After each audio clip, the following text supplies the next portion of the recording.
Red green online present চিন্ময় কুমার দাসকে নিয়ে চট্টগ্রামে তিনি যখন তার ধর্মীয় উৎসব পালন করতেছিলেন এবং ধর্মীয় সংখ্যালঘু যারা, সংখ্যালঘু বলা যায় না ঠিক, সনাতনী ধর্মের যারা, তাদের প্রোটেকশনের জন্য, নিশ্চয়তার জন্য যখন শান্তিপূর্ণ সমাবেশ করছিলেন তখন তাকে গ্রেপ্তার করা হলো রাষ্ট্রদ্রোহের মামলা দিয়ে। কি জাতীয় পতাকার উপরে নাকি ইস্কনিতে নাকি সেই পতাকা তুলে দেওয়া হয়েছে। এটা স্বাভাবিক অবস্থায় রাষ্ট্রের বিরুদ্ধে একটা রাষ্ট্রদ্রোহিতার মামলা হয়েছে। মামলায় বেইল দিবে না, কোন আইনজীবীকে দাঁড়াতে দেবে না, সরকার নিশ্চয়। কি সরকার? অথর্ব না মূর্খ না কানে শোনে না? আমি তো বুঝি না। ঢাকা থেকে আইনজীবীদের তৈরি করে চট্টগ্রামে তার বেইলের জন্য পাঠানো হয়। কারণ নাজেহাল অবস্থার ভেতর থেকে কোন রকমে দাঁড়িয়ে আদালতে পেশ করে। এখন আমি একটু উল্টো ভাবে বলি, এইখানে যদি চিন্ময় কুমার দাসের পরিবর্তে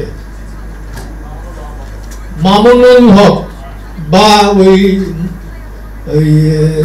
গোলাম আজমের ছেলে কি যেন আজমি এরাতে হতো, তাহলে কি হতো? পাশাপাশি আপনারা দেখেছেন বোধহয় যশোরে একটা মাহফিল হয়েছে, লক্ষ লক্ষ লোক। আপনারা যে কোনো সময় দেখতে পাবেন ঢাকা শহরেও অনেক জায়গায় ওঠে, যেখানে আমি আরবি পড়তে পারি না, যে কারণে আমি বলতেও পারি না ওটা সাদার উপরে কি আরবি হরফে লেখা, সেটাও তো আমাদের পতাকার উপরে। তো যারা সেই পতাকাটা তৈরি করেছে তাদের বিরুদ্ধে কেন মামলা হয় না? তাহলে অথর্ব সরকার একটা অথর্ব পাগলকে বসিয়েছে স্বরাষ্ট্র মন্ত্রণালয়ে।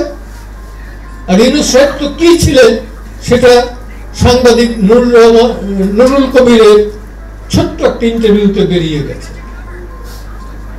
ছোট্ট একটা ইন্টারভিউতে কিন্তু উনি কি চান, কি হতে চাচ্ছিলেন সেটা বের হয়ে গেছে।